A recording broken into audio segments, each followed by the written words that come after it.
Mari di hari yang bahagia, di mana Tuhan menggenapkan janjinya setelah dia naik ke surga dan 10 hari kemudian dia curahkan Roh Kudus-Nya untuk menolong kita, menyertai, bahkan memimpin kita ke dalam seluruh kebenarannya.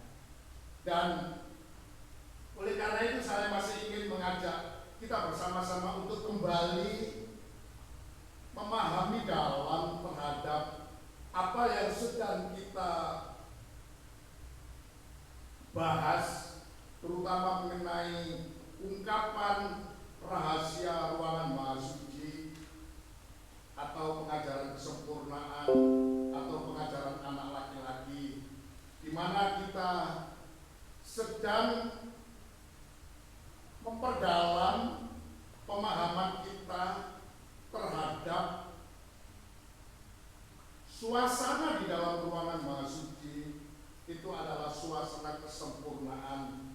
Oleh karena itu Tuhan mau agar kita dapat menjadi kehidupan yang sempurna dalam arti memiliki nilai yang sangat baik, nilai yang sangat besar, nilai yang sangat penting, yaitu sebagaimana yang sudah kita pelajari di dalam 1 Korintus 13, bahwa pada akhirnya, pada kesimpulannya hanya ada 3 hal, yaitu iman atau kebenaran atau percaya, kemudian yang kedua adalah pengharapan atau ruangan suci atau kesucian, dan yang paling besar dari ketiganya itu adalah kasih, yaitu bagaikan kesempurnaan atau ruangan Maha Suci di dalam bahasa tabernakelnya. Oleh karena itu Pak, sekali lagi kita akan baca, biar nanti Amat Manulang akan membacakan untuk kita semua sekali lagi dalam 1 Korintus 13 ayat yang terakhir saja sebagai kesimpulan. 1 Korintus 13 ayat 13. Betul. Demikianlah tinggal ketiga hal ini. Demikian tinggal 3 hal ini. Jadi ini sebagai satu kesimpulan di dalam 1 Korintus 13 yang berbicara tentang sekalipun kita dapat memiliki, mengetahui bahasa-bahasa manusia, bahasa-bahasa malaikat, atau bahasa dari Roh Kudus, tapi kalau kita tidak sampai kepada kasih, maka kepemilikan kita terhadap bahasa Roh Kudus, bahasa manusia itu tidak ada artinya. Ya, seperti yang dikatakan ayat 1 dan ayat 2, sekalipun kita mempunyai, mengetahui segala pengetahuan, bahkan segala rahasia firman, dapat menyampaikan berita-berita dari firman Allah, nubuatan itu, bahkan sampai pun kita memiliki iman yang dapat memindahkan gunung sekalipun, tapi kalau kita tidak ada kasih, maka itu tidak ada gunanya. Bahkan ayat 3 dikatakan, sekalipun kita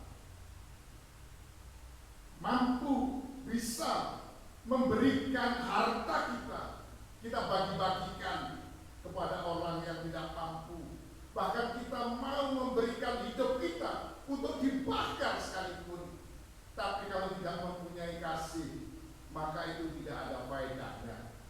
Oleh karena itu disimpulkan di sini bahwa, ya, tadi dibacakan pada ayat yang ke-13 sebagai kesimpulannya ada 3 hal, yaitu percaya atau di dalam bahasa terjemahan baru, yaitu iman sama dengan percaya, pengharapan sama dengan dalam bahasa tabernakelnya kesucian atau ruangan suci, dan yang ketiga adalah kasih. Itu merupakan sama dengan kesempurnaan, sama dengan ruangan maha suci. Dan yang paling besar dari ketiganya itu adalah kasih. Ruangan maha suci lah, kesempurnaan lah, yang nilainya itu paling besar, paling penting. Oleh karena itu, pada kesempatan yang baik ini, saya masih ingin mengajak kita bersama-sama, mari jangan sampai kehidupan kita tidak memiliki kasih atau tidak memiliki kehidupan yang sempurna, dalam arti memiliki nilai yang sangat baik, sangat besar. Dan jangan sampai kita tidak memiliki ruangan maha suci, karena ini adalah ukuran yang ditetapkan oleh Tuhan menjadi ukuran yang sama dengan Tuhan, yaitu menjadi kehidupan yang sempurna, yang maha suci. Oleh karena itu, mari pada kesempatan yang baik ini, dengan mungkin pelan-pelan kita pahami pentingnya kita memiliki kasih.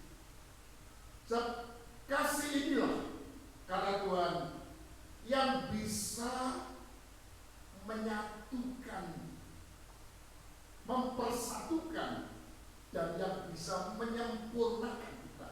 Coba kita baca satu ayat di dalam suratan Kolose pasal yang ketiga. Suratan Kolose pasal yang ketiga, satu atau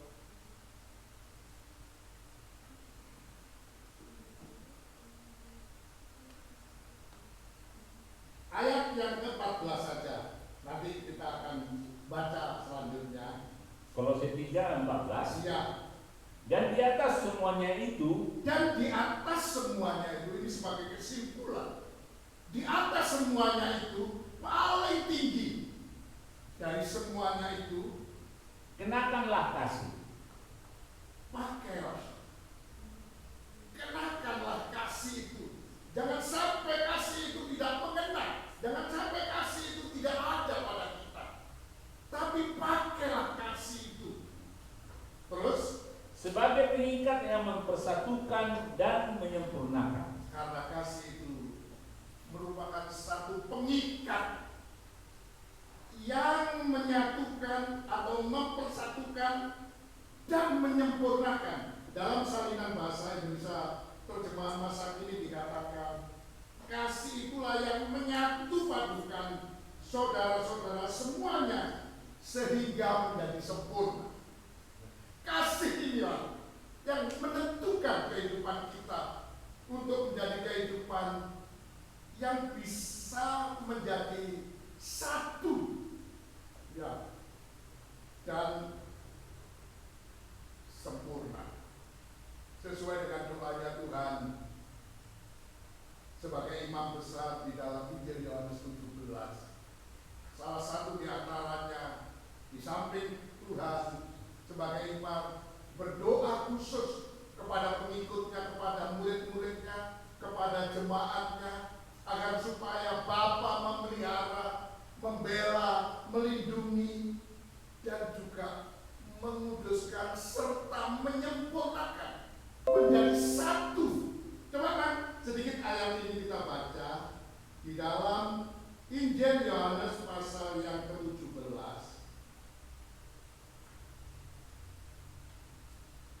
Coba kita baca pada ayat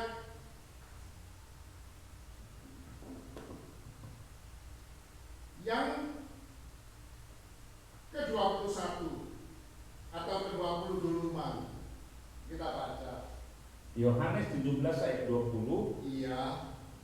Dan bukan untuk mereka ini saja aku berdoa. Aku berdoa bukan hanya untuk mereka tetapi juga untuk orang-orang yang percaya kepadaku oleh pemberitaan mereka. Berdoa juga kepada orang-orang yang percaya oleh karena pemberitaan, penyampaian firman Tuhan kepada pengajaran kepada orang-orang itu dari murid-muridnya. Siapa saja yang percaya kepada Tuhan oleh karena pemberitaan itu, penyampaian firman itu.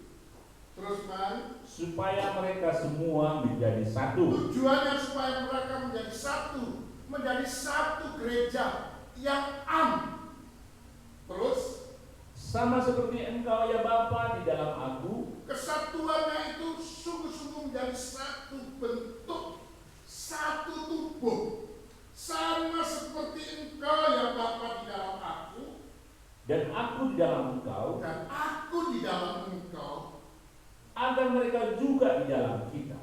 agar juga mereka di dalam kita, K besar, terjadi kesatuan antara Bapa dengan Tuhan, itu menjadi satu tubuh, dan kita juga menjadi satu di dalam mereka, di dalam satu tubuh dengan Bapa dan Anaknya itu. Terus Supaya dunia percaya bahwa engkaulah yang telah mengutus aku. engkau lah yang telah mengutus aku. Terus kan, Bang?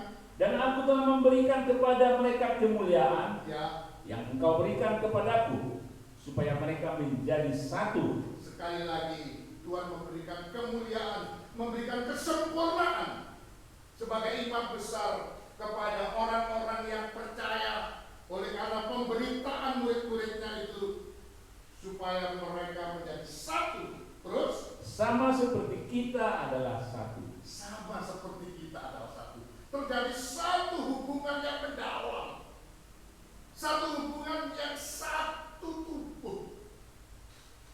Tuhan di dalam Bapa, Bapa di dalam tubuh, dan kita di dalam mereka.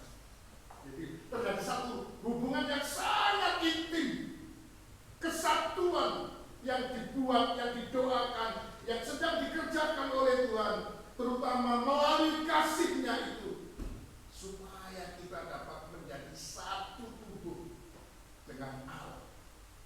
Ya. Teruskan, Bang, ayat 23. Aku di dalam mereka, Aku di dalam mereka, dan engkau di dalam aku, dan engkau di dalam aku, supaya mereka sempurna menjadi satu. supaya mereka sempurna menjadi satu. Terus Agar dunia tahu bahwa engkau yang telah mengutus aku, dan bahwa engkau mengasihi mereka sama seperti engkau mengasihi aku. Ya, jadi memang sungguh sangat penting arti daripada kasih. Yang kebetulan kasih ini bukan kebetulan, yang kasih itu adalah nilainya sangat penting, sangat besar. Oleh karena itu Tuhan mau kenakan kasih itu, pakai kasih itu, miliki kasih itu. Ya, oleh karena itu supaya kehidupan kita dapat dipersatukan, terutama dipersatukan dengan Bapa yang ada di dalam Yesus, Yesus yang ada di dalam Bapa, dan Bapa atau Yesus di dalam kita, kita di dalam Yesus, supaya kita menjadi satu tubuh dengan Allah. Dia adalah kepala, kita tubuhnya, dan supaya kita juga menjadi sempurna. Dan Tuhan juga berdoa agar supaya kita memperoleh kasih itu, sama seperti Allah telah mengasihi Dia. Jadi itu Bapak sekali lagi, ya, kita akan perdalam, kita akan pahami, kita akan bukan hanya kenali dan pahami, tapi betul-betul kita harus memakai kasih. Teman-teman, kita sedikit akan baca bahwa kalau kita bisa memahami, kalau kita bisa mengenal akan kasih itu, maka kata firman Tuhan, kita akan memperoleh kepenuhan akan Dia. Kita akan memperoleh sifat kepribadiannya Allah. Coba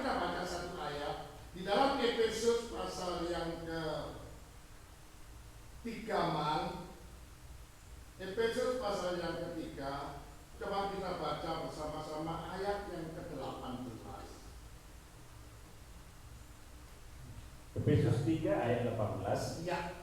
Aku berdoa, kata Rasul Paulus, supaya kamu bersama-sama dengan segala orang kudus. Kamu bersama dengan orang-orang yang dikuduskan oleh Tuhan, orang yang disucikan oleh Tuhan, orang-orang yang kudus ini. Kalau bahasa tabernakelnya itu adalah ruangan suci.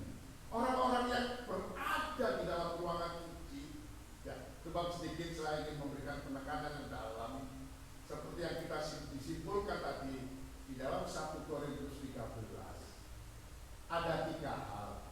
Dan ini merupakan kesimpulan. Dan memang kerajaan surga itu bentuknya, wujudnya itu ada 3 tingkatan.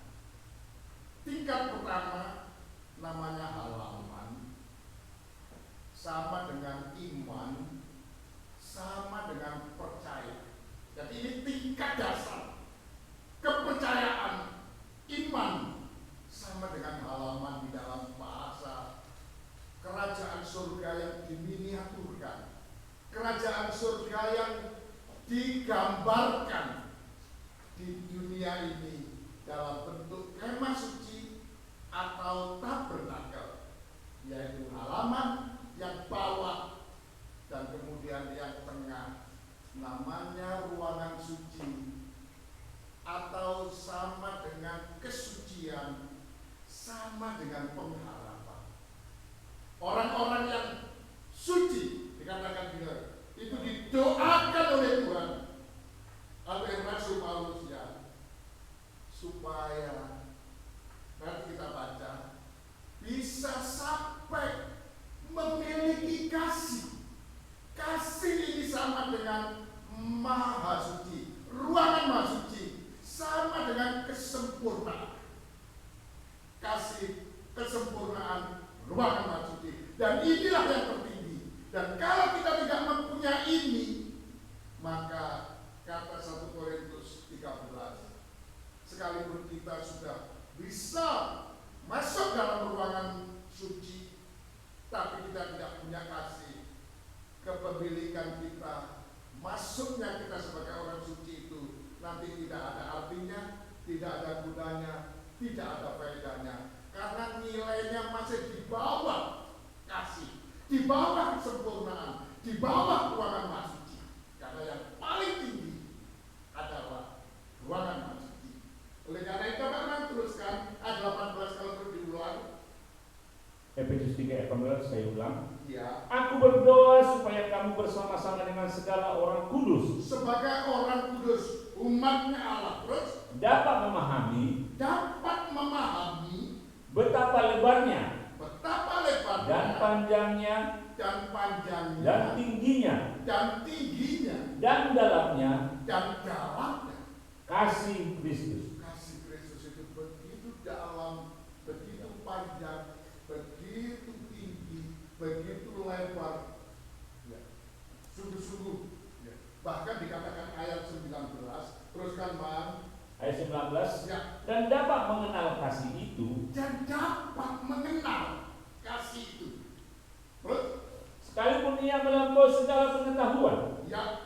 Aku berdoa supaya kamu dipenuhi di dalam seluruh kepenuhan Allah. Supaya kamu, dalam bahasa Firman masa kini dikatakan, kasih Kristus itu yang dengan akal manusia tidak dapat dipahami, tidak mudah memang, ya. Sedalam-dalamnya, semoga kalian mengenal kasih Kristus itu, sehingga kalian penuh dengan kepribadian Allah yang sempurna. Jadi, ya, untuk betul-betul kita mendapatkan kepenuhan pribadinya Tuhan yang sempurna itu, sebenarnya kita perlu memahami, menyelami, bahkan kita masuk di dalam kasih itu. Ya. Oleh karena itu sekali lagi saya ingin memberikan penekanan kepada saudara-saudara dan saya, begitu pentingnya kasih ini yang akan membawa kita untuk disatu padukan di organisme dari kita semua ini, orang-orang yang terutama yang sudah sampai kepada kehidupan yang dikuduskan sebagai umatnya Tuhan, maka kita dibawa masuk oleh Tuhan ke dalam suasana ruangan masjid, suasana kesempurnaan, supaya kita dapat memperoleh nilai yang sangat besar. Jadi, oleh karena itu, pada kesempatan siang hari ini saya ingin mengajak sekali lagi, mari khusus mungkin kalau Tuhan izinkan, kita akan dalami, kita akan selami, kita akan bersama-sama pahami akan kasih, supaya betul-betul kita memiliki kepribadian Allah yang sempurna. Kita memiliki kepenuhan dari Kristus, kepenuhan rohnya Allah, kepenuhan firman-Nya, kepenuhan kasih-Nya. Betul-betul Allah di dalam kehidupan kita, sampai betul-betul sifatnya Allah, kepribadian Allah itu dapat kita wujudkan dalam kehidupan kita sehari-hari. Oleh karena itu, kita kembali membaca di dalam 1 Korintus 13. 1 Korintus 13, kita baca ayat yang keempat. 1 Korintus 13 ayat 4. Iya. Kasih itu sabar. Kasih itu sabar. Kasih itu murah hati. Kasih itu murah hati. Ya, sedikit kita cukupkan dulu di sini ya. Saya ingin betul-betul, mari, karena kepemilikan kita terhadap kasih ini tadi kita baca bersama-sama sangat menentukan, terutama untuk menjadikan kehidupan kita disatukan oleh Allah, diikat menjadi satu yang tidak bisa dilepaskan, menjadi kehidupan diikat menjadi satu dan disempurnakan, menjadi kehidupan yang disatu padukan supaya dapat menjadi sempurna. Ya, karena kita terutama yang saya ingin memberikan penekanan dalam season ini adalah betul-betul kita memiliki yang namanya sifatnya kasih. Arti daripada kasih itu saya masih ditekankan oleh Tuhan. Sebenarnya saya sudah mempersiapkan ke yang lainnya, tapi Tuhan masih siang hari ini memberikan penekanan yang dalam kepada kita bersama-sama. Sabar. Ya, sungguh di hari-hari yang tidak mudah ini, ya, kalau kita lihat bagaimana, ya, kurang lebih berapa bulan ya, suasana udara yang ada, terutama di daerah kita Pakam ini, sebenarnya bukan di Pakam, tapi saya juga kemarin itu yang lalu saya juga menghubungi atau komunikasi dengan saudara-saudara kita di Jawa. Dikatakan, waduh mas, dan saya bilang tuh, sekarang padahal kota kami itu di Malang, dulu itu waktu saya masih tahun 60-an, maaf kata kadang-kadang pagi itu mau sekolah, waktu saya sekolah SR waktu dulu SD sekarang, kadang-kadang mau mandi itu gak berani karena memang dingin sekali.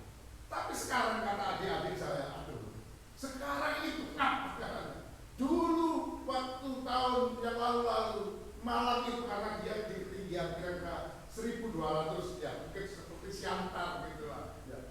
Mungkin tidak tahu ya, Bela di Siantar, Bapak masih suasana dingin ya. Waktu saya Bapak Rahel juga di Siantar, saya pernah datang ke tempat dia mes mereka, dan memang masih agak sedikit dingin, apalagi dia di tempatnya itu tinggi kali tempatnya ini, masih agak dingin.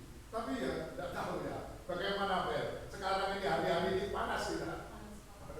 Ya, ternyata ya, inilah keadaan dunia ini. Maaf kata, ini sebenarnya tanda-tanda zaman bahwa kita ini sudah berada di akhir-akhir. Kita didatangkan suasana yang pengap ini saja. Aduh, ya maaf kata seperti kami yang sudah lanjut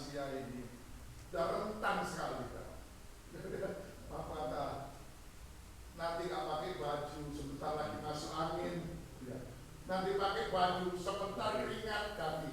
Ya ibunya itu dia bilang, masa satu hari itu dia bilang, udah berapa kali, sampai 5-6 kali ganti baju.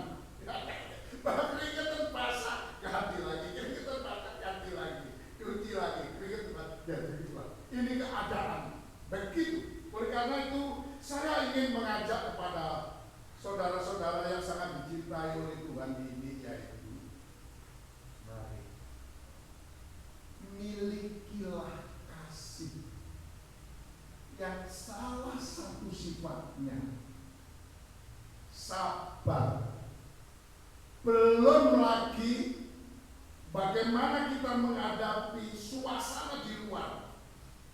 Begitu banyak problem, banyak masalah. Ya, 1 bulan ini saja, ya saya memang sekalipun kita dalam keadaan berjemaat tidak terlalu banyak, saya selalu merasakan akan ada sesuatu yang terjadi di dalam kita. Saya itu punya feeling atau punya perasaan. Sudah 1 bulan lebih ini, saya tiap malam itu gak bisa tidur. Ya kadang-kadang terus saya kayak gimana ya, bingung entah gimana gitu, gak nyaman.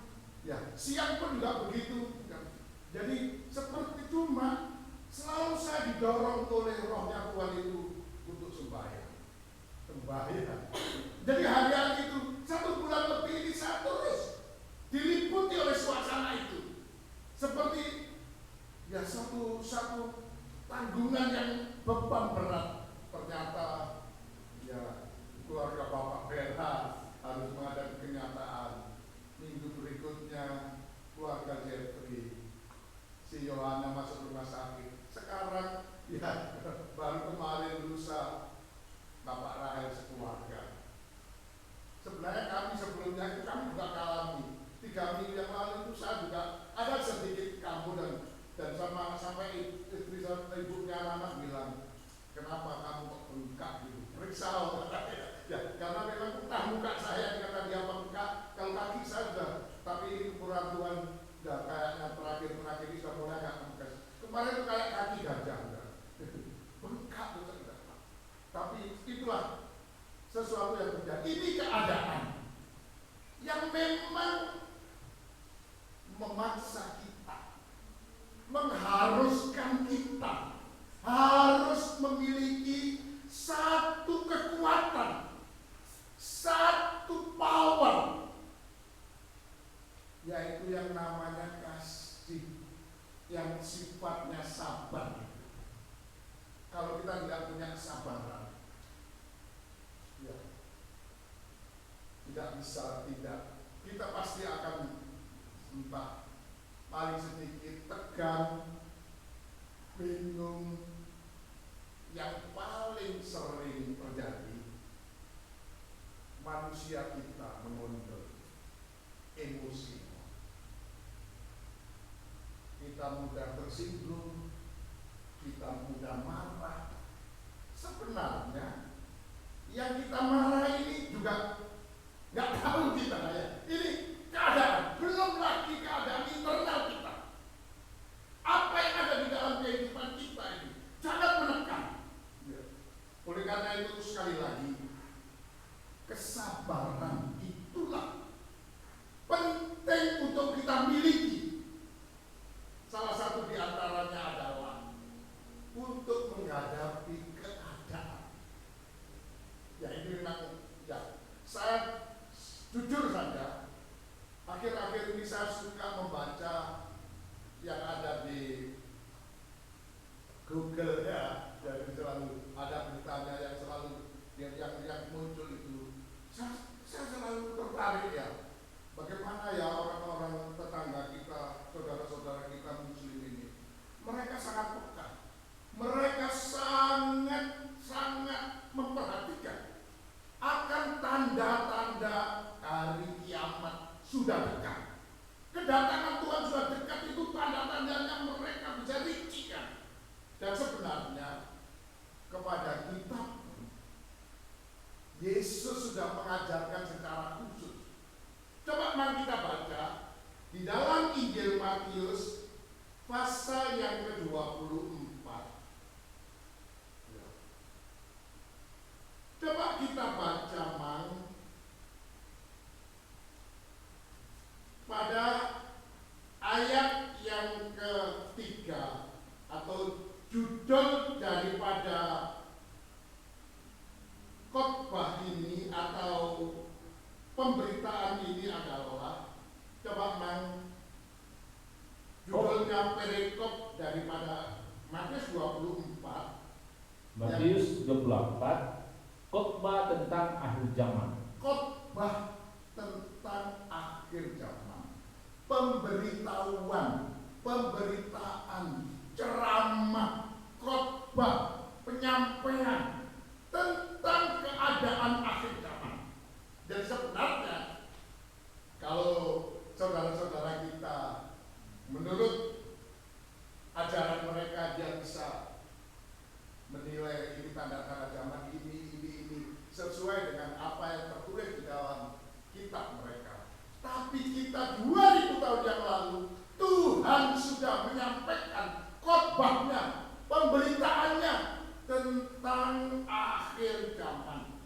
Coba langsung aja kita baca ayat 3. Ayat 3. Ya. Ketika Yesus duduk di atas bukit Zaitun, iya, datanglah murid-muridnya kepadanya untuk bercakap-cakap sendirian dengan dia. Untuk bercakap-cakap sendirian dengan Yesus, murid-muridnya. Kata murid-muridnya, katakanlah kepada kami. Katakanlah kepada kami, bila manakah itu akan terjadi dan dan apakah tanda kedatanganmu dan tanda kesudahan dunia? Tanda kedatanganmu dan tanda kesudahan dunia, akhirnya kiamat. Kata mereka, akhir kedatangan Tuhan. Kalau Tuhan datang, itu sudah selesai sudah. Jadi memang tunggu.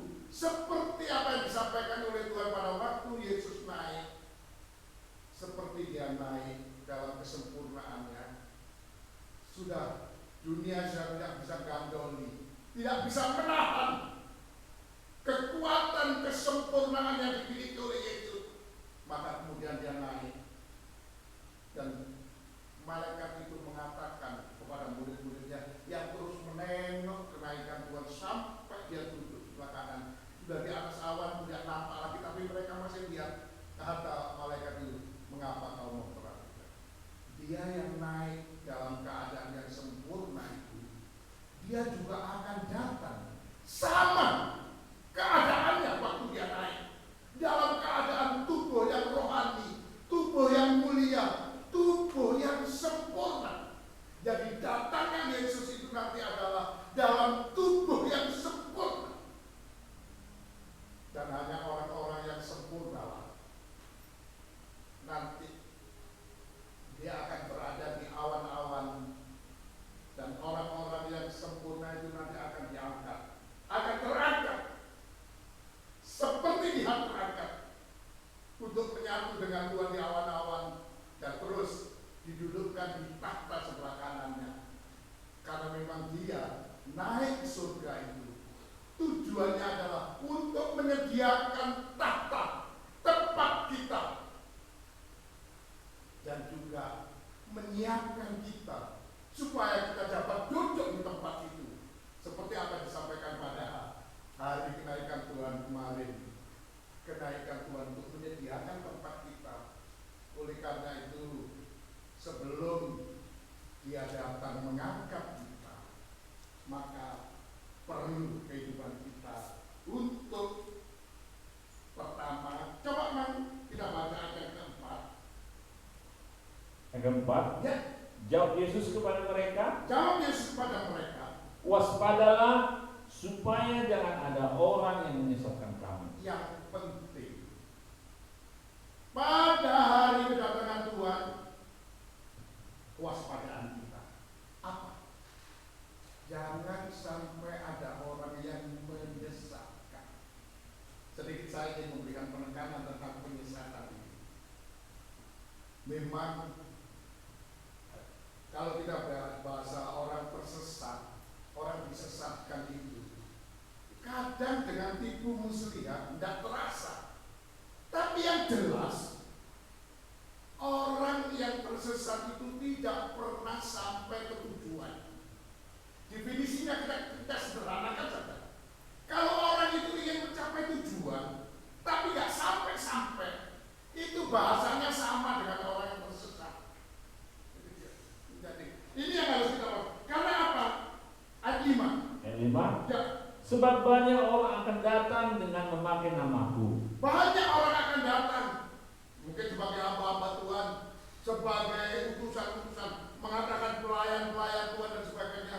Banyak orang yang datang dan kemudian memakai namaku, calon nama Tuhan Yesus.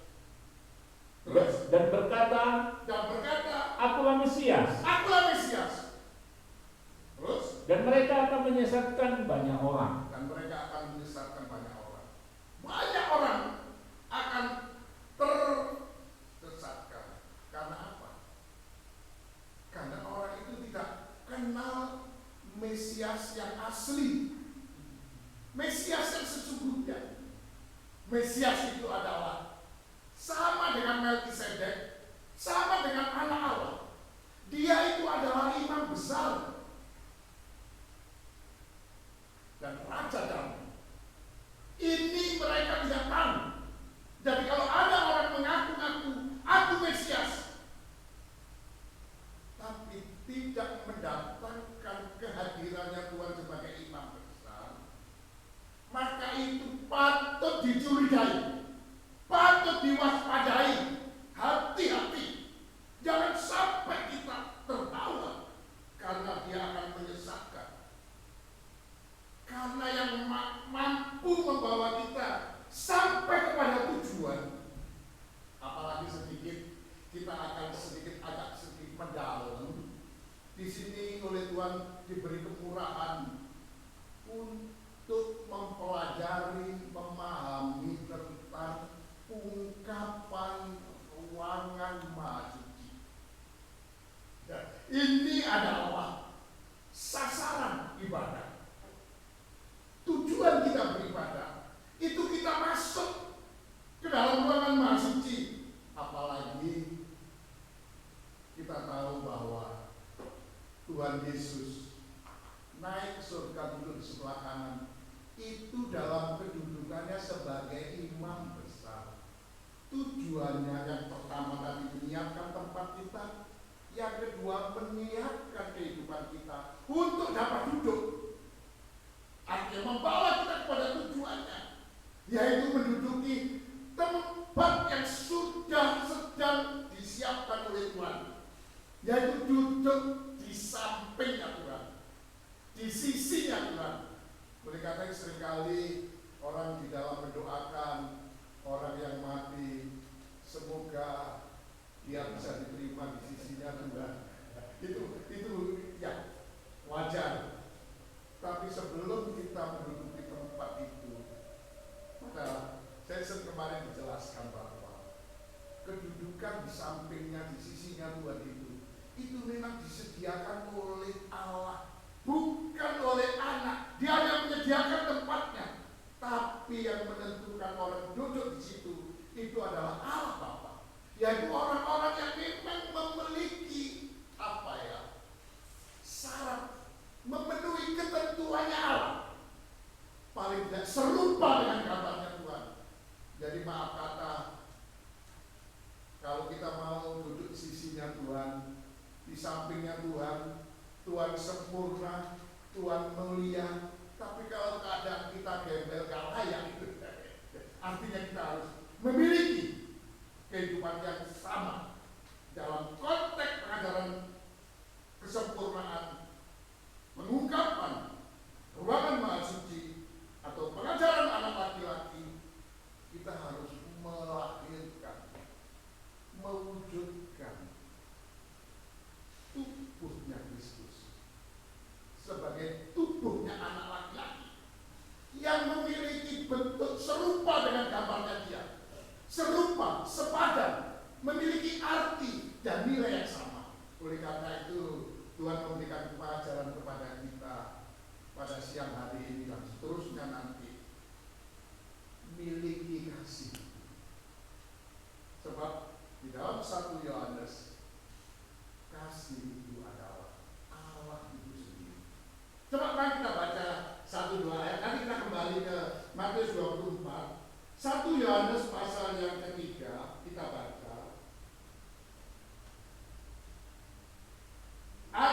Langsung ayat yang ke-8. 1 Yohanes 3 ayat 8. Ya. Anak-anakku, ya, janganlah membiarkan seorang pun menyesatkan kamu. Ya. Barang siapa yang berbuat kebenaran adalah benar. Barang siapa yang berbuat kebenaran adalah benar.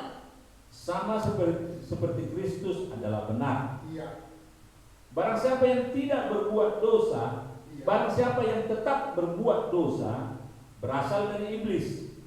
Sebab iblis berbuat dosa dari mulanya. Iya, iblis berbuat dosa dari mulanya. Coba sedikit kita mungkin ayat pasal yang keempat.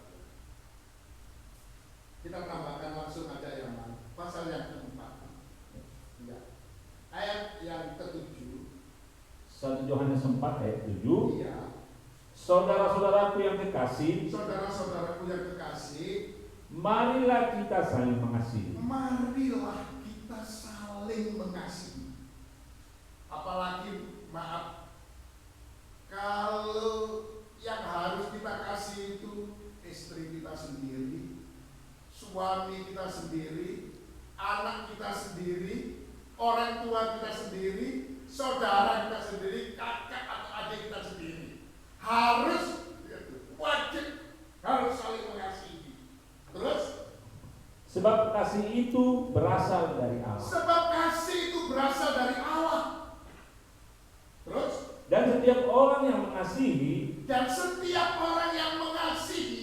lahir dari Allah dan mengenal Allah. Dan ia mengenal Allah. Ayat 8. Ya. Barang siapa tidak mengasihi, ia tidak mengenal Allah. Orang itu tidak mengenal Allah. Terus sebab Allah adalah kasih. Allah itu bentuknya kasih. Oleh karena itu saya ingin memberi penekanan yang dalam kepada saudara-saudara sekalian yang sangat dicintai oleh Tuhan dan juga kepada saya. Miliki kasih itu. Dan kalau kita mampu mengasihi, gak usah jauh-jauh, yang internal saja. Mengasihi suami, mengasihi istri, mengasihi anak, mengasihi orang tua, mengasihi saudara-saudara. Ya, apalagi kalau kita juga bisa mengasihi yang lain. Maka itu adalah kita memiliki kepribadian atau kita kepenuhan Allah. Allah pribadi yang sempurna itu ada di dalam kita. Tapi kalau kita tidak ada kasih, ya, maka dipertanyakan, jangan-jangan kita tidak mengenal Allah. Sebab dalam kehidupannya, di dalam keluarganya, di dalam rumah tangganya, bahkan di dalam kehidupan sosialnya, tidak peduli dengan yang lain, alias tidak mengasihi. Sama dengan orang tidak mengenal Allah dan orang yang tidak dilahirkan oleh Allah. Tapi kalau kita mengasihi, betul-betul kita paham, kita mengenal, dan sungguh-sungguh kita kepenuhan pribadi Allah di dalam kita. Praktek kasih yang utamanya, sifat yang utama adalah sabar. Ya. Kalau kita kembali di dalam Injil Matius pasal yang ke-24 tadi, sungguh pada hari-hari akhir ini, dalam khotbahnya Yesus tentang akhir zaman ini, salah satu pertama yang harus kita waspadai adalah jangan sampai ibadah kita, pengikutan kita kepada Tuhan itu kemudian tidak sampai kepada tujuan, alias menjadi kehidupan yang tersesatkan. Ini bahaya. Banyak orang akan mengaku, datang dan mengaku akulah Mesias.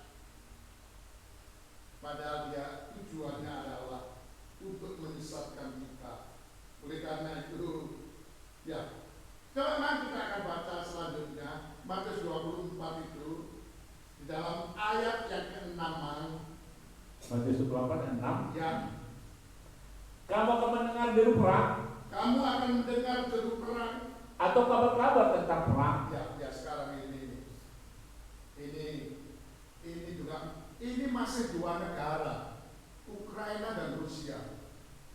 Kebetulan kedua negara ini adalah penghasil gandum terbesar, bahkan juga pemasok energi, listrik dan semuanya, energi fosil, bahkan minyak, semuanya, gas dan semuanya, akhirnya membuat negara-negara yang ada sekarang di dunia ini mengalami satu gejolak.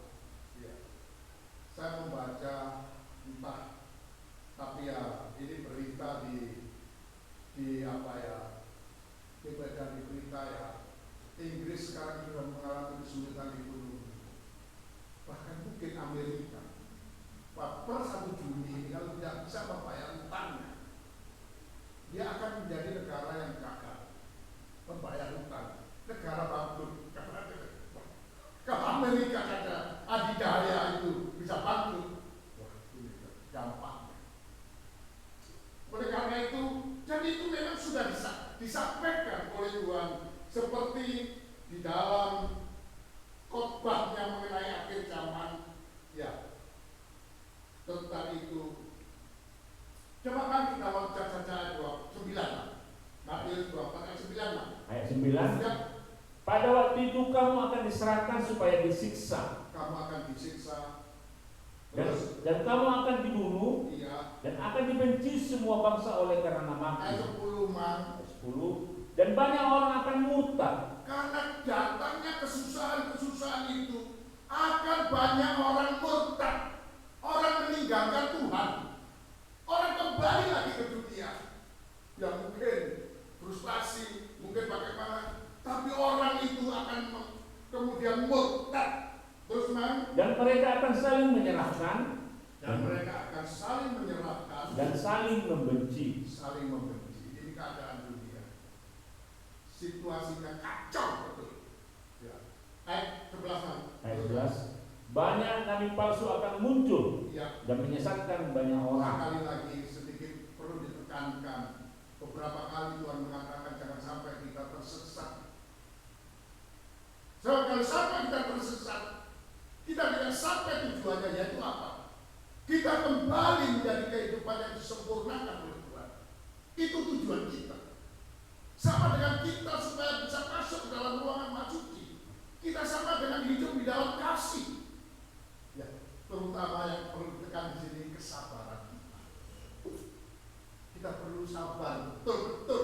Ini betul-betul. Karena nanti di dunia ini akan mendatangkan banyak masalah. Oleh karena itu, coba kita baca ayat ke-12, Man. Ayat 12. Ya. Dan karena makin bertambahnya kedurhakaan, makin banyaknya kedurhakaan, maka kasih kebanyakan orang akan menjadi dingin. Maka kasih kebanyakan orang itu menjadi dingin.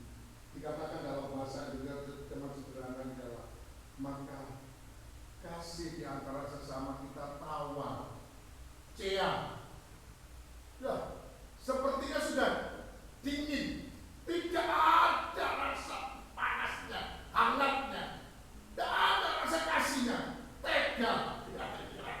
Kalau orang apa, waduh kok tega betul ya, masa saudaranya sendiri dibenci, saudaranya sendiri bahkan kalau bukan anak saudara, mungkin istrinya sendiri, suaminya sendiri yang dibenci, ini terjadi di akhir zaman ini. Kasih ini akan kemudian tawar, kasih ini akan tidak terbentuk, kasih itu menjadi hambar, kasih itu menjadi dingin. Oh, ini sangat berbahaya. Padahal kasih inilah yang menentukan kita untuk mencapai kesempurnaan.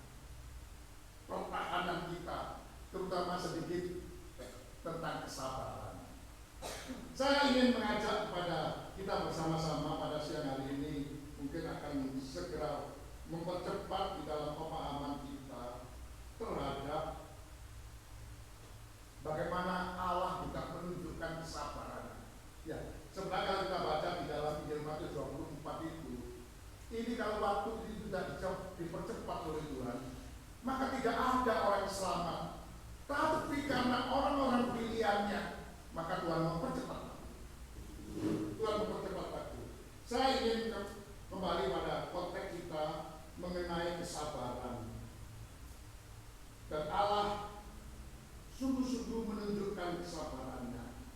teman-teman kita baca di dalam 1 Petrus pasal yang ketiga.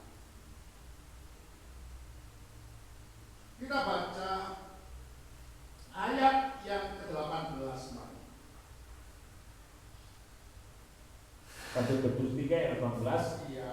Sebab juga Kristus telah mati sekali untuk segala dosa kita. Kristus telah mati sekali untuk segala dosa kita. Ini pekerjaannya Tuhan sebagai imam besar. Dia mati menyerahkan tubuhnya supaya kita dikuduskan, supaya kita disempurnakan, supaya dosa kita diselesaikan. Yesus telah mati sekali untuk segala dosa kita. Terus Ia yang benar untuk orang-orang yang tidak benar. Ia yang benar, bukan hanya benar, Ia yang suci, bahkan Ia yang maha suci.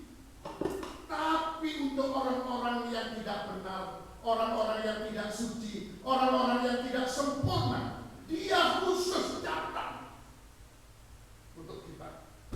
Oh, haleluya. Terus Supaya Ia membawa kita kepada Allah. supaya kita membawa kita ke tahta yang disiapkan kepada Allah. Allah itu tempatnya di ruangan maha suci.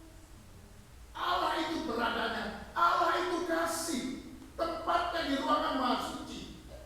Tuhan mau supaya kita dibawa ke sana.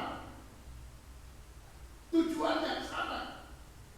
Sampai Dia siapkan dirinya, Dia yang benar, Dia yang suci, Dia yang sempurna, menjadi kehidupan untuk kita yang tidak benar, kita yang tidak suci, kita yang penuh dengan cacat celah ini, supaya kita dapat dibawa ke tempatnya Allah, yaitu di dalam ruangan maha suci.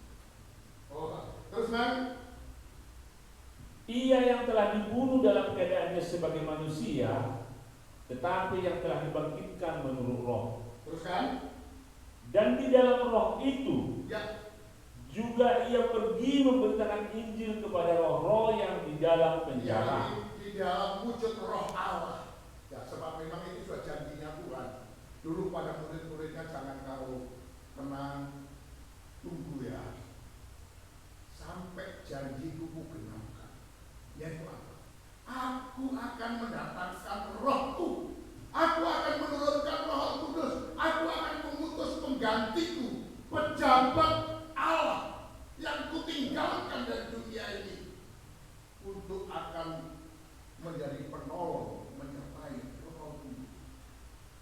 Sehingga terjadilah, setelah 10 hari mereka berada di atas loteng di Yerusalem, kemudian mereka berkumpul bersama-sama, maka Tuhan curahkanlah 120 orang murid itu, semua dipenuhi Roh Kudus. Dan oleh kepenuhan Roh Kudus itu, Dia mengutus murid-muridnya dari misalnya Yehuda, Samaria, sampai ujung bumi untuk menjadi saksinya Tuhan. Jadi dalam roh itu Dia memberitakan Injil kepada roh-roh yang di penjara. Ayat 20 Mas. Ayat 20. Ya. Yaitu kepada roh-roh mereka yang dahulu pada waktu Nuh tidak taat kepada Allah. Ya. Ketika Allah tetap menanti dengan sabar. Perhatikan, ini kesabaran yang Tuhan itu sebenarnya pada titik yang akhir. Ya, ini kesabaran yang Tuhan, sama seperti kita. Di dalam Yakobus diminta oleh Tuhan, bersabarlah kamu sampai kedatangan Tuhan. Sabarkan, kuatkan hatimu, teguhkan hatimu. Ya, jadi betul-betul milikilah kesabaran itu. Kenakanlah kesabaran itu, apapun dan bagaimanapun. Ya, maka nanti demikian juga Allah, dengan menanti dengan sabar waktu Nuh. Terus ketika Allah telah menanti dengan sabar, iya, waktu Nuh sedang mempersiapkan bahteranya, ya, di mana hanya sedikit, terus yaitu 8 orang yang diselamatkan oleh air bah itu. 8 orang yang diselamatkan dari air bah.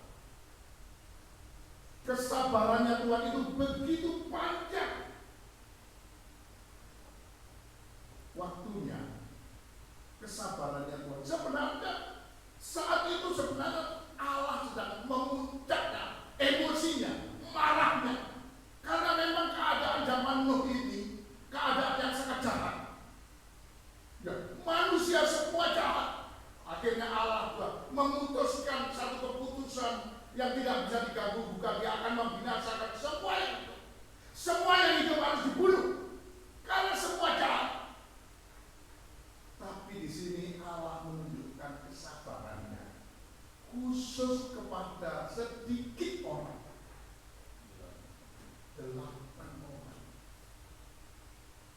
Sungguh, ini satu hal yang perlu, bagaimana kesabarannya Allah itu, terutama untuk betul-betul menyelamatkan.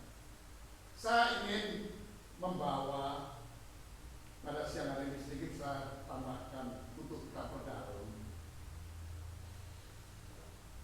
Kesabarannya Tuhan itu pada waktu Nuh mempersiapkan. Dan coba kembali Injil Matius lagi. Ya Matius 24 tadi kita baca tadi belum selesai.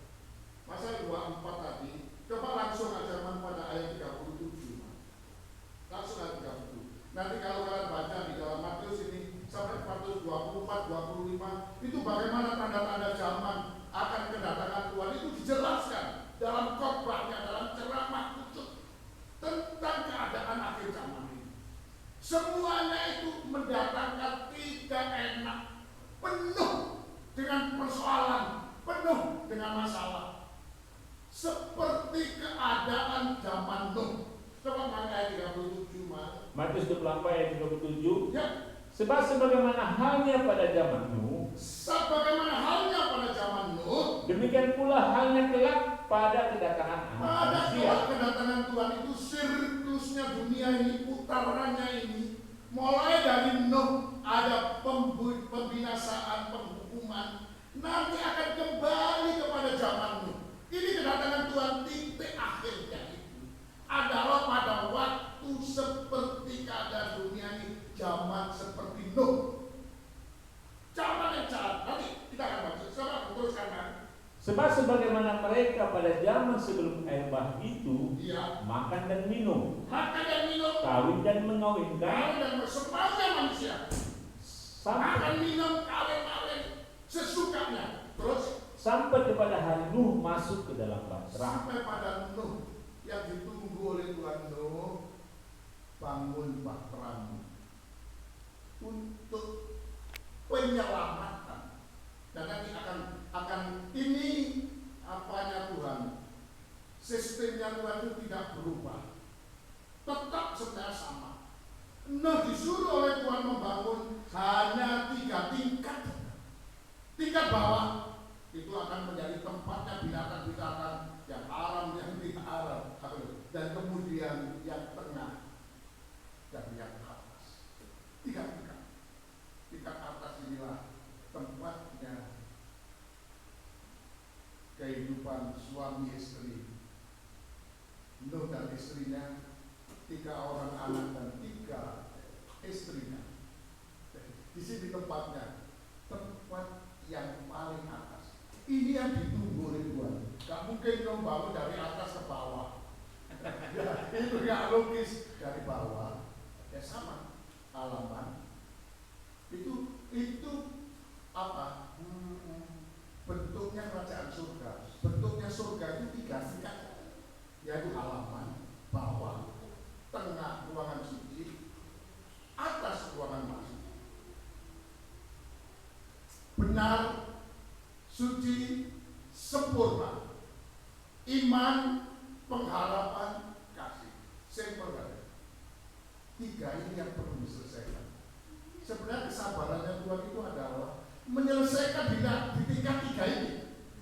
Dan sekarang ini Roh Allah sedang bekerja seperti pada zaman Nuh dalam menyelesaikan bahteranya, dalam menyelesaikan pekerjaannya, menyiapkan penyelamatan, sarana untuk menjadi selamat, untuk menjadi kehidupan terlepas dari penghukuman. Itu adalah membangun halaman, ruangan suci, ruangan masuk. Dan yang paling penting ruangan masuk ini, kalau zaman Nuh, bahteranya itu bawah itu tempatnya binatang-binatang. Karena semua dimasuk, dan kemudian tengah yang paling atas lah tempat yang masuk. Itu yang dinanti oleh Tuhan. Dan ini sama. Ya, nanti akan ada. Oleh karena itu sekali lagi Tuhan katakan betul-betul. Oleh karena itu, coba Bang, kita baca 1 ayat lagi, ayat 42. Ayat 42. Ya. Karena itu Karena itu berjaga-jagalah. berjaga-jagalah. Sebab kamu tidak tahu pada hari mana Tuhanmu datang. Tak tahu kamu kapan datangnya, seperti pencuri ya. Seperti zaman dulu itu. Mereka nggak peduli, nggak tahu, enjoy, senang-senang, nggak tahu-tahunya sudah didatangkan banjir.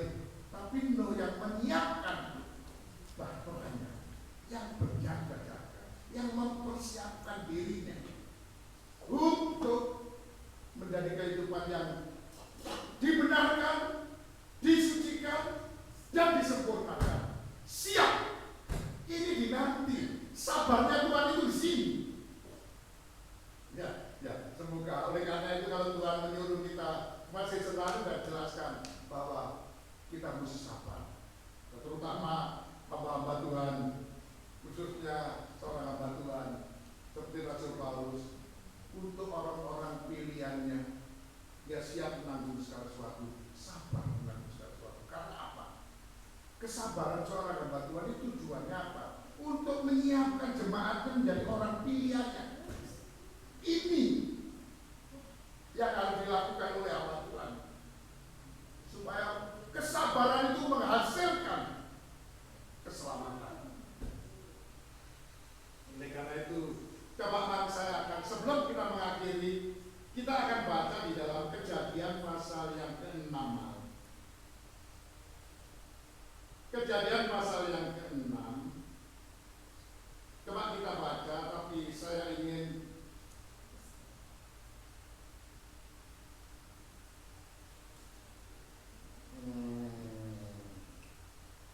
kita baca ayat 1 agak cepat ya.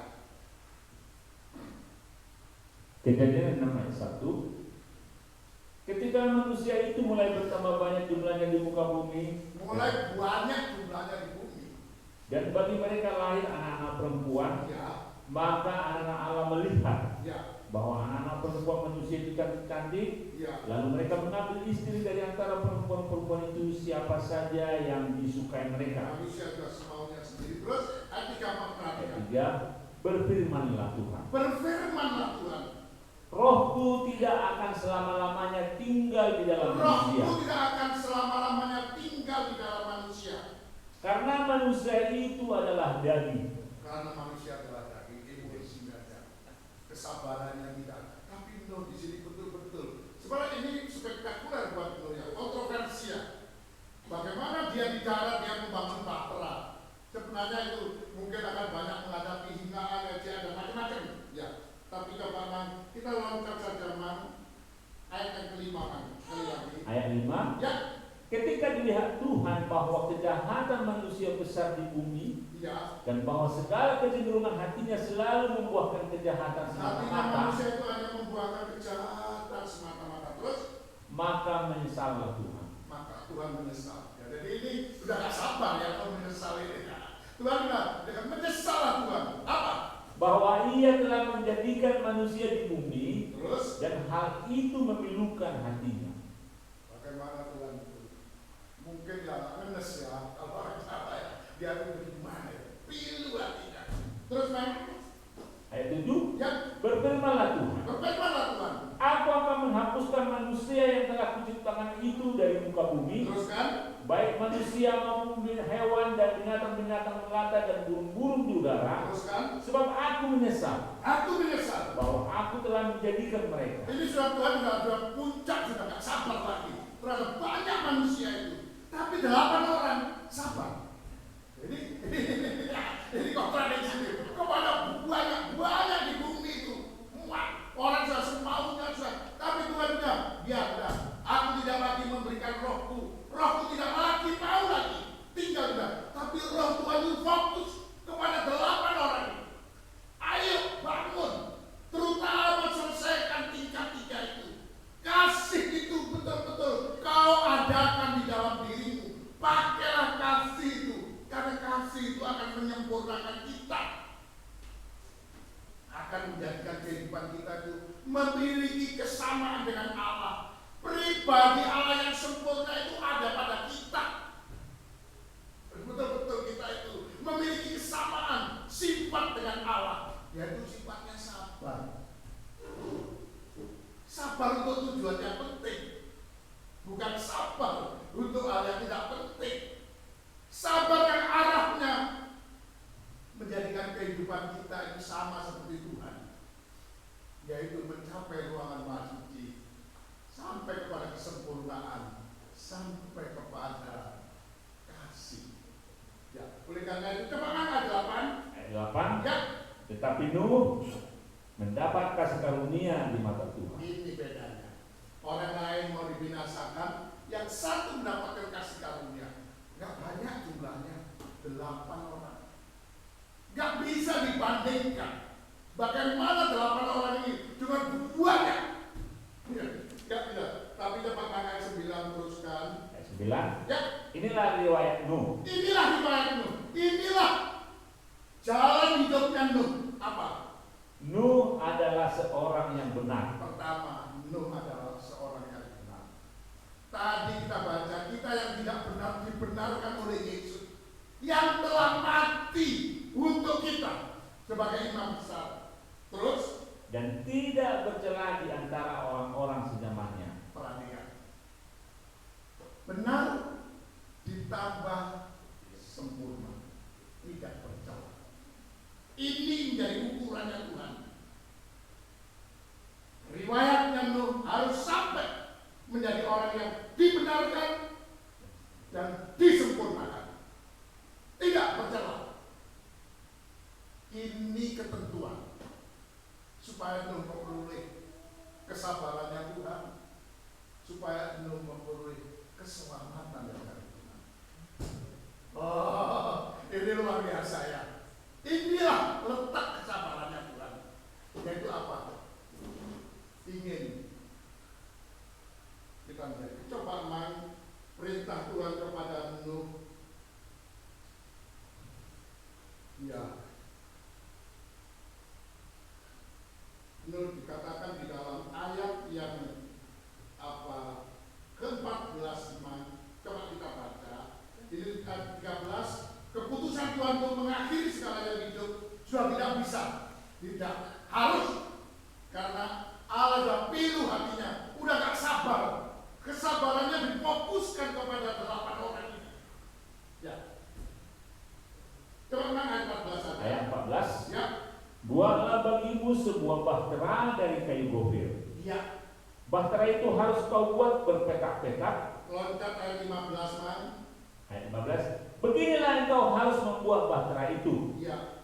300 hasta panjangnya. Seterusnya kita baca 16. Ayat 16. Buatlah atap pada bahtera itu. Ya. Dan selesaikanlah Dan bahtera itu. selesaikanlah bahtera itu.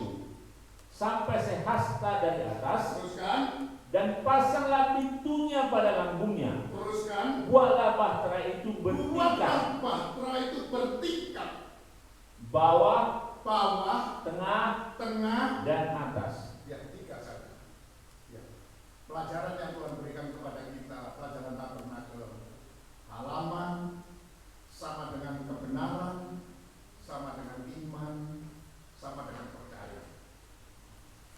Tengahnya sama dengan ruangan suci, kehidupan yang suci, kehidupan yang berpengharapan.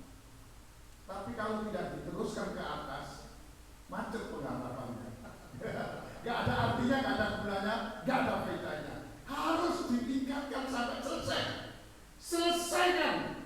Kata Tuhan, buatlah bahtera itu bertingkat ya. Dikatakan, dan selesaikanlah bahtera itu. Aku tunggu Nuh. Karena sebenarnya hatiku tidak pilu, hatiku tidak marah, hatiku tidak emosi, dan berketetapan akan membinasakan yang hidup. Itu kan keputusan tidak bisa tidak. Tapi kepada Nuh, kulapangkan dadamu, kusabarkan dadamu, bangunlah bahtera ini, buatlah, dan sampai selesai.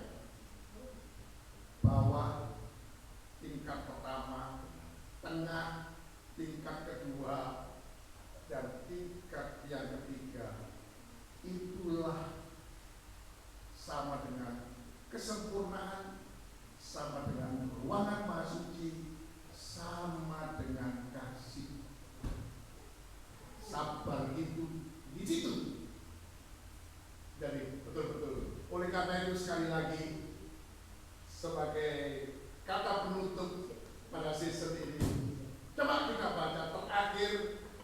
Di dalam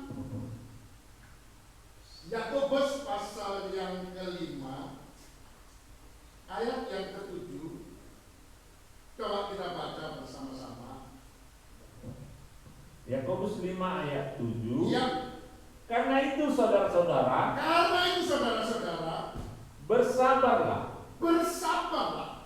sampai kepada kedatangan Tuhan. Ya, di sini sampai kedatangan Tuhan, sampai betul-betul kita menyelesaikan apa yang Tuhan ajarkan secara khusus kepada saudara-saudara, juga kepada saya, tentang rahasia ruangan mahasuci, tentang kasih, tentang kesempurnaan ini. Jangan sampai tidak kita miliki, supaya kehidupan kita ini berarti di hadapan Tuhan, berguna bagi Tuhan, berfaedah bagi Tuhan. Karena Tuhan sabar sampai tingkat pertama percaya, tingkat kedua harap, tingkat ketiga yang paling besar, nilai yang paling besar itu dapat kita dapatkan, kita miliki, yaitu kasih, yang artinya mempunyai sifat sabar. Jangan emosi, jangan mudah tersinggung, jangan mudah kita macam-macam. Sabarlah. Ya, ini perlu kita miliki sampai Tuhan datang. Coba main ayat 8, main. Ayat 8. Sekali lagi, kamu juga harus bersabar. Kamu juga harus bersabar. Dan harus meneguhkan hatimu. Harus menguatkan hatimu. Ya, kalau hati ini sudah dongkol, tahan, kuatkan, jangan terbawa arus. Sabar itu harus kita miliki. Terus kan? Karena kedatangan Tuhan sudah dekat. Karena kedatangan Tuhan sudah dekat. Sebenarnya diminta sabar ini Tuhan gak lama. Ya, tidak tahu Tuhan ya. Sampai Tuhan datang kita harus sabar. Oleh karena itu kita harus menguatkan hati kita. Kalau emosi datang, ingat, di dalam Kejadian pasal yang ke-6, manusia itu karena daging kata Tuhan, gak ada sabarnya, gak ada kasihnya, emosi kan? Ya, maunya dia sendiri saja. Akhirnya dibinasakan. Tapi Tuhan bersabar terhadap Nuh, 3 orang anaknya dengan istri mereka. Ya. Oleh karena itu, Bapak tambahkan satu ayat. Ayat 9. Ayat 9. Ya. Saudara-saudara, janganlah kamu bersungut-sungut. Janganlah kamu bersungut-sungut dan saling mempersalahkan. Jangan saling menyalahkan, supaya kamu jangan dihukum. Ya. Terus sesungguhnya hakim telah berdiri di ambang pintu. Teruskan. Saudara-saudara, turutilah teladan penderitaan dan kesabaran para nabi yang telah berbicara demi nama Tuhan. Kesabaran dari para nabi demi nama Tuhan. Hamba zaman dulu nabi-nabi itu bersabar, dimasukkan ke gua, singa macam-macam, dihadapkan kepada banyak hal, tapi dia tetap sabar. Terus sabar dalam menderita. Terus yang telah berbicara demi nama Tuhan. Ya. Sesungguhnya kami menyebut mereka berbahagia. Sesungguhnya kami menyebut mereka berbahagia. Orang sabar itu pasti akan berbahagia, seperti nabi-nabi dulu. Terus kan? Yaitu mereka yang telah bertekun. Yaitu mereka yang bertekun di dalam menghadapi segala macam-macam. Nah, apalagi di akhir zaman itu belum keadaan di luar, belum keadaan internal kita, betul-betul membutuhkan kesabaran. Karena kita akan dihadapkan dengan berbagai macam hal, dampak daripada keadaan dunia di zaman itu. Terus kamu telah mendengar tentang ketekunan Ayub. Iya. Dan kamu telah tahu apa yang pada akhirnya disediakan Tuhan baginya. Karena Tuhan Maha Penyayang dan penuh belas kasihan. Ya, Tuhan. Ingat, Ayub begitu tetap bersabar dan tetap bertekun sampai akhirnya kembali diberkati seperti sejauh, bahkan 2 kali lipat dari apa yang dia telah terima. Kesabaran dan ketekunan kita sangat kita butuhkan. Semoga kesabaran itu jangan hanya sebagai satu di akhir-akhir ini sangat amat kita butuhkan. Karena kedatangan Tuhan sudah dekat. Jangan sampai kemudian kita ditinggal oleh Tuhan. Tapi pada waktu kedatangan Tuhan, karena ini sebagai penjagaan kita, kesiapsiagaan kita untuk menyambut kedatangan Tuhan, dengan bagaikan kita membangun seperti bahtera. Hanya 3 saja yang Tuhan mau. Tadi disimpulkan dalam 1 Korintus 13. Percaya, iman, kebenaran. Yang kedua, pengharapan, kesucian. Sama dengan ruangan suci. Dan yang paling besar, kasih, kesempurnaan, ruangan masuk. Ini yang harus kita miliki. Kalau tidak, apa yang kita miliki semuanya itu tidak ada artinya, tidak ada gunanya, tidak ada faedahnya. Ingat, sabar. 5 kata saja, 5 huruf saja. SABAR. Kita praktekkan dalam kehidupan kita pada hari-hari ini. Semoga Tuhan sebagai imam besar memberkati saudara dan saya untuk memiliki kasih. Salah satu sifatnya adalah sabar. Sekali lagi, Tuhan Yesus imam besar memberkati kita semua. Amin.